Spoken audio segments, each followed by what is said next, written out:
বন্ধু শুনছেন 90.8 FM বেতার বিদ্যাসাগর, মেদিনীপুরের একমাত্র কমিউনিটি রেডিও চ্যানেল বেতার বিদ্যাসাগর। আপনার সঙ্গে, আপনার কথায়। কবিগুরু নজরুল ইসলাম স্মরণে বেতার বিদ্যাসাগরের আজকের কবিকথার নিবেদন, চেতনায় নজরুল।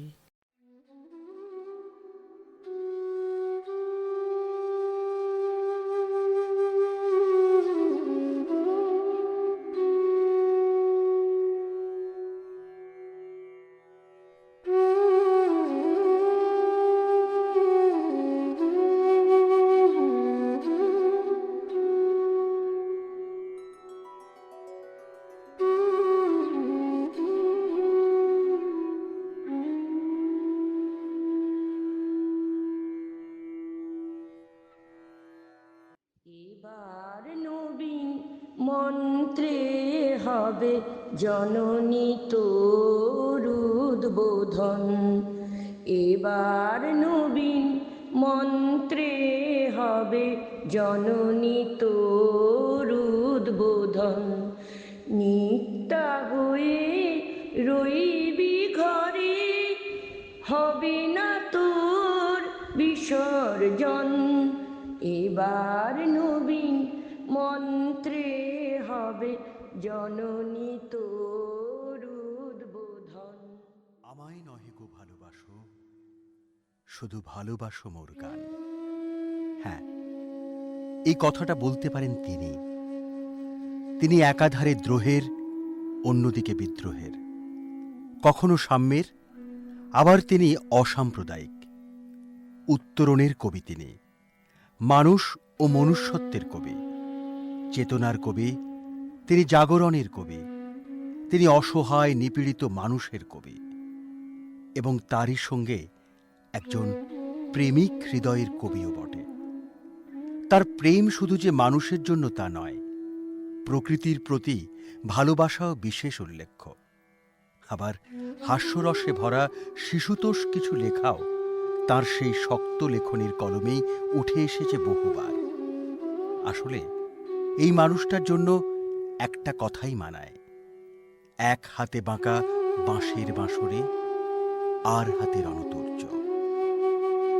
বাঙালির 12 মাসে 13 পার্বণ, আর নানান উৎসব অনুষ্ঠানের একটি গুরুত্বপূর্ণ অংশ জুড়ে থাকে এই মে মাস। মে মাস বাঙালির জন্য কবি মাস। শুরু করেন রবি ঠাকুর, আর তাঁর হাত ধরে আসেন কাজী নজরুল। আসলে এই দুজনকে ছাড়া বাঙালি অচল। কাজী নজরুল ইসলাম বিংশ শতাব্দীর অন্যতম প্রধান বাঙালি কবি, ঔপন্যাসিক, নাট্যকার ও সঙ্গীতজ্ঞ। তার মাত্র 23 বছরের সাহিত্যিক জীবনে সৃষ্টির যে প্রাচুর্য তার তুলনা করা যায় না। সাহিত্যের নানা শাখায় বিচরণ করলেও তার প্রধান পরিচয় তিনি কবি। জীবনটা শুরু হয়েছিল সাধারণ পরিবেশে, তবে স্কুলের গণ্ডি পার হওয়ার আগেই 1917 খ্রিস্টাব্দে তিনি ব্রিটিশ ভারতীয় সেনাবাহিনীতে যোগ দিয়েছিলেন।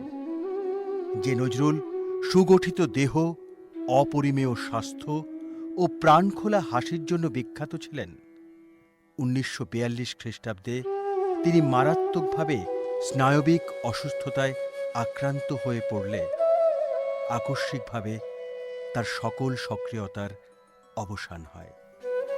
ফলে 1976 খ্রিস্টাব্দে মৃত্যু অবধি সুদীর্ঘ 34 বছর তাকে সাহিত্যকর্ম থেকে সম্পূর্ণ বিচ্ছিন্ন থাকতে হয়। কিন্তু তার সাহিত্য, তার গান সর্বদাই আমাদের মননে, আমাদের চিন্তনে। যেমন এই গানটি। পার্থ সারথি বাজাও বাজাও পাঞ্চজন্য শঙ্খ। হে পার্থ সারথি বাজাও বাজাও পাঞ্চজন্য শঙ্খ। চিত্তের অবসাদ দূর করো করো দূর, চিত্তের অবসাদ দূর করো করো দূর। ভয় ভীত জনে করো হে নিঃশঙ্ক, ভয় ভীত জনে করো হে নিঃশঙ্ক, পার্থ সারথি বাজাও বাজাও পাঞ্চজন্য শঙ্খ, হে পার্থ সারথি। যাক, আজকের দিনে সেসব কথা নাই বা বললাম। আজ শুধু সেই রেশগুলোই থাক যেগুলোর জন্য তিনি বলেছেন, আজ সৃষ্টি সুখের উল্লাসে মোর মুখ হাসে, মোর চোখ হাসে, মোর টগ বগিয়ে খুন হাসে, আজ সৃষ্টি সুখের উল্লাসে। তার এই কবিতার মূল বিষয়বস্তু ছিল মানুষের উপর মানুষের অত্যাচার ও সামাজিক অনাচার ও শোষণের বিরুদ্ধে সোচ্চার প্রতিবাদ। তার কবিতা ও গানের জনপ্রিয়তা বাংলাভাষী পাঠকের মধ্যে তুঙ্গস্পর্শে। তিনি বাংলা সাহিত্য, সমাজ ও সংস্কৃতি ক্ষেত্রের অন্যতম শ্রেষ্ঠ ব্যক্তিত্ব হিসেবে উল্লেখযোগ্য। তার মানবিকতা, ঔপনিবেশিক শোষণ ও বঞ্চনার বিরুদ্ধে বিদ্রোহ, ধর্মীয় গোঁড়ামির বিরুদ্ধতাবোধ এবং নারী পুরুষের সমতার বন্দনা গত প্রায় ১০০ বছর যাবৎ বাঙালির মানসপীঠ গঠনে ভূমিকা রেখে চলেছে। ১৮৯৯ খ্রিস্টাব্দে বর্ধমান জেলার আসানসোল মহকুমার চুরুলিয়া গ্রামে জন্মগ্রহণ করেন কাজী নজরুল ইসলাম। দুখুমিয়া ডাকনামটা যেন সত্যিই তার জীবনের বর্ণনা। কম বয়সেই বাবা মারা গেল নজরুলের। বাবার মৃত্যুর পর পারিবারিক অভাব অনটনের কারণে তার শিক্ষাজীবন বাধাগ্রস্ত হয় এবং মাত্র ১০ বছর বয়সে জীবিকা অর্জনের জন্য কাজে নামতে হয় তাকে। সেই সময়ই লোকশিল্পের প্রতি আকৃষ্ট হয়ে একটি লেটো দলে যোগ দিলেন তিনি। এই লেটো দলে সাহিত্য চর্চা শুরু হয়। এই দলের সঙ্গে তিনি বিভিন্ন স্থানে যেতেন, অভিনয় শিখতেন এবং তাদের নাটকের জন্য গান ও কবিতা লিখতেন। সেই অল্প বয়সেই তার নাট্য দলের জন্য বেশ কিছু লোকসঙ্গীত রচনা করেন। এর মধ্যে রয়েছে চাষার গান, শকুনি বধ, রাজা যুধিষ্ঠিরের গান, দাতা কর্ণ, আকবর বাদশাহ, কবি কালিদাস, বিদ্যাভূতুম এবং রাজপুত্রের গান। একদিকে মসজিদ, মাজার ও মক্তব জীবন, অন্যদিকে লেটো দলের বিচিত্র অভিজ্ঞতা নজরুলের সাহিত্যিক জীবনের অনেক উপাদান সরবরাহ করেছে। নজরুল কালী দেবীকে নিয়ে প্রচুর শ্যামাসঙ্গীত রচনা করেন। নজরুল তার শেষ ভাষণে উল্লেখ করেন, কেউ বলেন আমার বাণী জবন, কেউ বলেন কাফের, আমি বলি ও দুটোর কোনোটাই নয়। ১৯১৭ খ্রিস্টাব্দের শেষ দিকে মাধ্যমিকের প্রিটেস্ট পরীক্ষা না দিয়ে তিনি সেনাবাহিনীতে সৈনিক হিসেবে যোগ দেন। তিনি সেনাবাহিনীতে ছিলেন ১৯২০ খ্রিস্টাব্দের মার্চ এপ্রিল পর্যন্ত, অর্থাৎ প্রায় ২.৫ বছর। এই সময়ের মধ্যে তিনি ৪৯ নম্বর বেঙ্গল রেজিমেন্টের সাধারণ সৈনিক কর্পোরাল থেকে কোয়ার্টার মাস্টার হাবিলদার পর্যন্ত হয়েছিলেন। করাচি সেনানিবাসে বসে নজরুল যে রচনাগুলো সম্পন্ন করেন তার মধ্যে রয়েছে বাউন্ডুলের আত্মকাহিনী, আর এটাই তার প্রথম গদ্য রচনা। পাশাপাশি প্রকাশিত হল তার কবিতা মুক্তি, সঙ্গে আরও কিছু গল্প, যেমন হেনা, ব্যথার দান, মেহের নেগর, ঘুমের ঘোরে, কবিতা সমাধি, এরকম আরও কিছু। ১৯২০ খ্রিস্টাব্দে যুদ্ধ শেষ হলে ৪৯ বেঙ্গল রেজিমেন্ট ভেঙে দেওয়া হয়। এরপর তিনি সৈনিক জীবন ত্যাগ করে কলকাতায় ফিরে আসেন। আর এখান থেকেই এই সময় আমরা একটু একটু করে পেতে শুরু করি আমাদের প্রাণের নজরুলকে। বিভিন্ন পত্রপত্রিকায় তার কিছু লেখা প্রকাশিত হতে থাকে। এর মধ্যে রয়েছে আমাদের পরিচিত উপন্যাস বাঁধনহারা এবং কবিতা বোধন, সাতিল আরব, বাদল প্রাতের শরাব, আগমনী, খেয়াপাড়ের তরণী, কোরবানি, মহরম, ফতেয়া দোয়াজদম। এই লেখাগুলো সাহিত্য ক্ষেত্রে বিশেষভাবে প্রশংসিত হয়েছিল সেই সময়। এর ঠিক পরপরই আসে সেই সময়টা, হ্যাঁ, ১৯২১ সালের অক্টোবর মাস। শান্তিনিকেতনে গিয়ে রবীন্দ্রনাথের সঙ্গে সাক্ষাৎ করলেন নজরুল। আর তখন থেকেই রবীন্দ্রনাথের মৃত্যু পর্যন্ত এই সুসম্পর্ক স্থায়ী হয়েছিল দুজনের মধ্যে। বয়সের ব্যবধানটা বিস্তর হলেও তাদের সম্পর্ক ছিল ভীষণ মধুর। একজন সঞ্চয়িতার কবি, আরেকজন সঞ্চিতার। জানলে অবাক হতে হয়, সাক্ষাতের মাত্র 2 বছর পরেই 1923 সালে রবীন্দ্রনাথ ঠাকুর নজরুলকে কবি সম্বোধন করে তাকে একটি নাটক উৎসর্গ করেন। সেই নাটকের একটি কপিতে নিজের নামটি লিখে পবিত্র গঙ্গোপাধ্যায়ের হাতে দিয়ে রবীন্দ্রনাথ বলেছিলেন, তাকে বলো আমি নিজের হাতে তাকে দিতে পারলাম না বলে সে যেন দুঃখ না করে। আমি তাকে আমার সমগ্র অন্তর দিয়ে অকুণ্ঠ আশীর্বাদ জানাচ্ছি।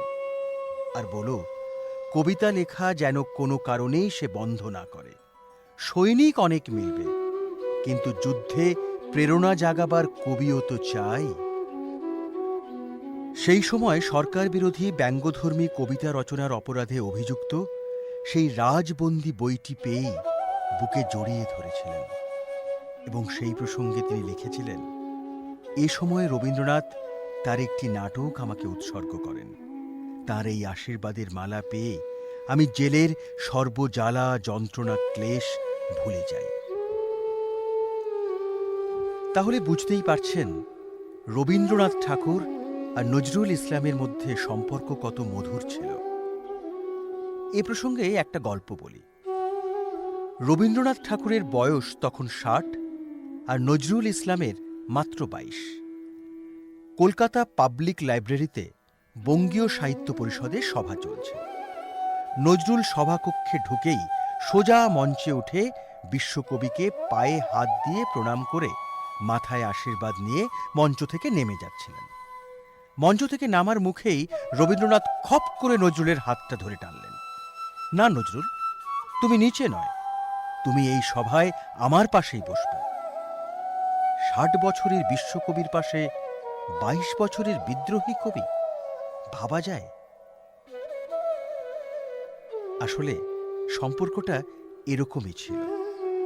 আর দেখুন, এই সম্পর্কের কথা ভাবতে ভাবতেই মনে গুনগুনিয়ে এলো নজরুলের এই গানটি। মোর ঘুম ঘরে এলে মনোহর, নমো নমো নমো নমো নমো নমো। শ্রাবণ মেঘে নাচে নটবর, শ্রাবণ মেঘে নাচে নাচে নাচে, শ্রাবণ মেঘে নাচে নটবর। রম ঝম ঝম ঝম রম ঝম। মোর ঘুম ঘরে এলে ঘুম ঘরে, ঘুম ঘরে এলে মনোহর। ভালোবাসাটা দুতরফেই ছিল। তাই তো নজরুল তার সম্পাদিত ধূমকেতুতে জানিয়েছিলেন, ধূমকেতু কোনো সাম্প্রদায়িক কাগজ নয় এবং দেশের যারা শত্রু, দেশের যা কিছু মিথ্যা ভণ্ডামি মেকি তা দূর করতে ধূমকেতু হবে আগুনের সম্মার্জনী। তাই ধূমকেতুর প্রথম সংখ্যার প্রথম পাতায় পত্রিকার নামের ঠিক নিচেই রবীন্দ্রনাথের আশীর্বাদ বাণী। আই চলে আয় রে ধূমকেতু, আধারে বাঁধ অগ্নিসেতু। দুর্দিনের এই দুর্গ শিরে উড়িয়ে দে তোর বিজয় কেতন। অলক্ষণের তিলক রেখা রাতের ভালে হোক না লেখা। জাগিয়ে দে রে চমক মেরে আছে যারা অর্ধচেতন। আসলে নজরুল ইসলাম বাংলা তথা সাহিত্যের ইতিহাসে এমনই এক নাম যাকে কোনো নির্দিষ্ট সীমারেখায় ধরা যায় না। তিনি সাম্যবাদের একজন অগ্রদূত। তাই তো মুসলিম হয়েও 4 সন্তানের নাম বাংলা এবং আরবি ফার্সি উভয় ভাষাতেই রেখেছিলেন। কৃষ্ণ মোহাম্মদ, অরিন্দম খালেদ, হ্যাঁ, যাকে আমরা বুলবুল নামেই বেশি চিনি, কাজী সব্যসাচী এবং কাজী অনিরুদ্ধ। এটা তিনি বলেই হয়তো সম্ভব। আর বুলবুলের মৃত্যুতে তার কলম থেকে বেরিয়েছিল তার দুঃখ নিঃসৃত এই গান। নয়ে বুকে পাখি মোরায় ফিরে আয়, ফিরে আয়, শূন্য এ বুকে কি মোরায় ফিরে আয়, ফিরে আয়, তোরে না হেরিয়া সকালের ফুল অকালে ঝরিয়া যায়, শূন্য এ বুকে পাখি মোরায় ফিরে আয়, ফিরে আয়, ফিরে আয়, ফিরে আয়, শূন্য এ বুকে। চলুন এবার একটু ফিরে তাকাই 1921-এর দিকে। কারণ এই সালের ডিসেম্বর মাসে কুমিল্লা থেকে কলকাতা ফেরার পথে নজরুল দুটি বৈপ্লবিক সাহিত্যকর্মে জন্ম দিয়েছিলেন। এই দুটি হচ্ছে বিদ্রোহী আর ভাঙার গান। এগুলো বাংলা কবিতা ও গানের ধারাকে সম্পূর্ণ বদলে দিয়েছিল। আর এই দুটোর মাধ্যমেই বিদ্রোহী কবিতার জন্য নজরুল সবচেয়ে বেশি জনপ্রিয়তা অর্জন করেছিলেন। এই সময় রচিত আরেকটি বিখ্যাত কবিতা হচ্ছে কামাল পাশা। 1922 সালে তার বিখ্যাত কবিতা সংকলন অগ্নিবীণা প্রকাশিত হয়। এই কাব্যগ্রন্থ বাংলা কবিতায় একটি নতুন ধারা সৃষ্টি করে। এই কাব্যগ্রন্থের সাড়া জাগানো আরও কিছু কবিতার মধ্যে রয়েছে প্রলয়োল্লাস, আগমনী, খেয়াপাড়ের তরণী ইত্যাদি। এগুলো বাংলা কবিতার মোড় ঘুরিয়ে দিয়েছিল। আর শিশুতোষ কবিতা বাংলা কবিতায় এনেছে নান্দনিকতা। খুকি ও কাঠবেড়ালি, লিচুচোর, খাদু দাদু ইত্যাদি তারই প্রমাণ। একই কলমে শিশুতোষ আর প্রতিবাদ বিস্মিত করেছে আপামর দেশবাসীকে। কবি তার মানুষ কবিতায় বলেছিলেন, পুজিছে গ্রন্থ ভণ্ডের দল, মূর্খরা সব শোনো, মানুষ এনেছে গ্রন্থ, গ্রন্থ আনেনি মানুষ কোনো। এবার আসা যাক নজরুলের গানের কথায়। নজরুলের গানের সংখ্যা আনুমানিক 4000-এর অধিক। 1938 সালে কাজী নজরুল ইসলাম কলকাতার বেতার কেন্দ্রের সঙ্গে আনুষ্ঠানিকভাবে যুক্ত হন। অপেক্ষাকৃত কম প্রচলিত ও বিলুপ্তপ্রায় রাগরাগিণী নিয়ে তিনি গান পরিবেশন করতেন।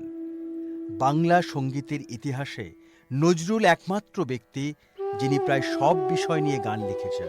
সত্যি বলতে সব মিলিয়ে তার লেখা গানের সংখ্যা প্রায় 8000-এর অধিক, কিন্তু এর বেশিরভাগই সংরক্ষণ করা যায়নি। আর গানের কথা যখন উঠলই, তখন আসুন তার একটা গান শুনে নিই। চমকে চমকে ধীর ভেরোবায়, পল্লী বালিকা বন পথে যায়, একেলা বন পথে যায়, একেলা বন পথে যায়। চমকে চমকে ধীর ভেরোবায়, পল্লী বালিকা বন পথে যায়, একেলা বন পথে যায়, একেলা বন পথে যায়। শাড়ি তার কাঁটা লতায় জড়িয়ে জড়িয়ে যায়, শাড়ি তার কাঁটা লতায় জড়িয়ে জড়িয়ে যায়।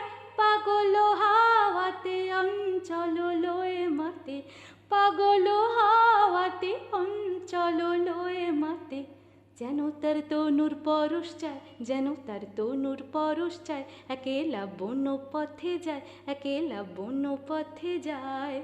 চমকে চমকে ধীর ভেরোবায়, পল্লী বালিকা বন পথে যায়, একেলা বন পথে যায়, একেলা বন পথে যায়, একেলা বন পথে যায়, একেলা বন পথে যায়। কাজী নজরুল ইসলামকে নিয়ে কথা হচ্ছে, আর এত সহজে কি তার সৃষ্টির ভাণ্ডার শেষ করা যায়? এখনও সেই ভাণ্ডারে রয়েছে চলচ্চিত্রের কথা। হ্যাঁ, বিভিন্ন ক্ষেত্রে তার যে অবদান, চলচ্চিত্রের ক্ষেত্রেও তার অবদান কিন্তু কম কিছু নয়। নজরুল ধূপছায়া নামে একটি চলচ্চিত্র পরিচালনা করেন। এটিতে তিনি একটি চরিত্রে অভিনয়ও করেছিলেন। 1931 সালে প্রথম বাংলা সবাক চলচ্চিত্র জামাই ষষ্ঠী ও শরৎচন্দ্র চট্টোপাধ্যায়ের কাহিনী অবলম্বনে নির্মিত গৃহদাহ চলচ্চিত্রের সুরকার ছিলেন তিনি। রবীন্দ্রনাথ ঠাকুরের উপন্যাস অবলম্বনে 1938 সালে নির্মিত গোরা চলচ্চিত্রের সঙ্গীত পরিচালক ছিলেন কাজী নজরুল। 1939 সালে মুক্তিপ্রাপ্ত সাপুড়ে চলচ্চিত্রের কাহিনীকার ও সুরকার ছিলেন তিনি। রজত জয়ন্তী, নন্দিনী, অভিনয়, দিকশুল চলচ্চিত্রের গীতিকার ছিলেন নজরুল। চৌরঙ্গী চলচ্চিত্রের গীতিকার, সুরকার ও সঙ্গীত পরিচালক ছিলেন আমাদের বিদ্রোহী কবি।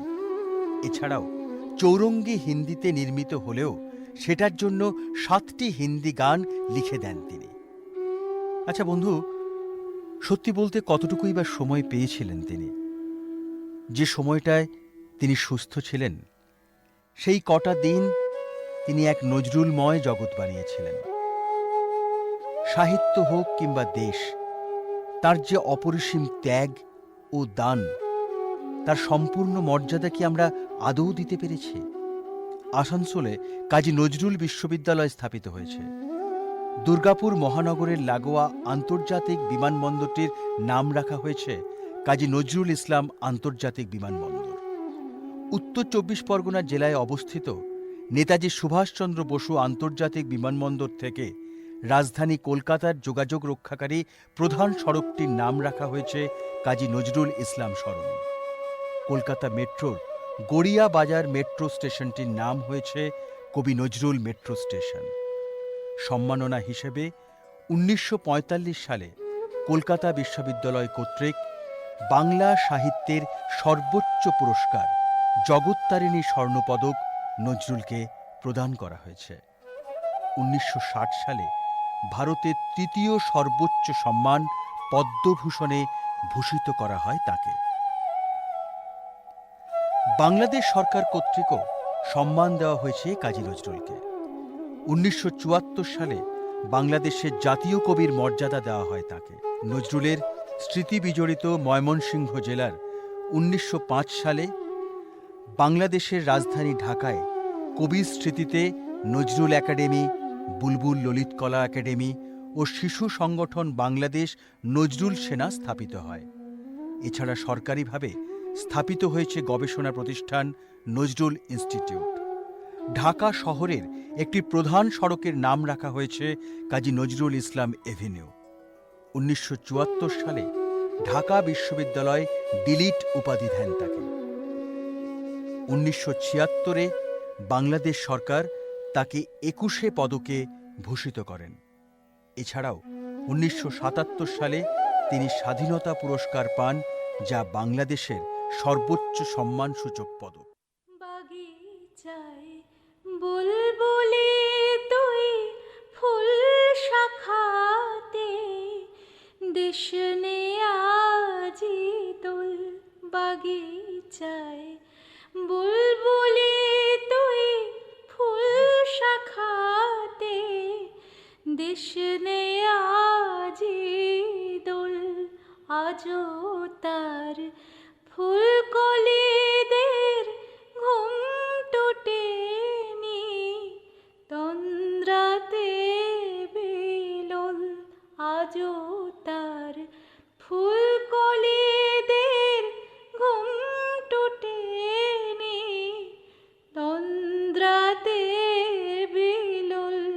বাগিচায় বুলবুলি তুই ফুল শাখাতে দেশনে আজি দোল।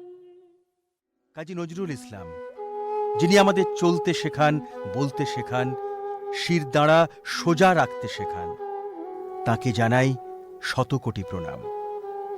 আর এই বলে তাঁরই দেখানো পথে তাঁরই লেখা শব্দ উচ্চারণ করে শেষ করছে আজকের অনুষ্ঠান। ভীতি নিষেধের ঊর্ধ্বে স্থির রহি যেন চির উন্নত শের, যাহা চাই যেন জয় করে পাই, গ্রহণ না করে দান। হে সর্বশক্তিমান।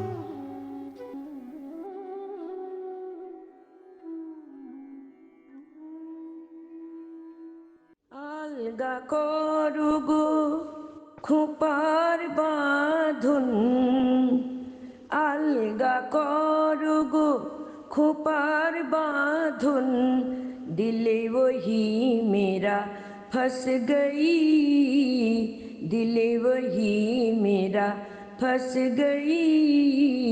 বিনোদ বেনি জরিন ফিতায়, বিনোদ বেনির জরিন ফিতায়, अंधा इश्क मेरा कस गई, अंधा इश्क मेरा कस गई। আলগা করো গো খোপার বাঁধন।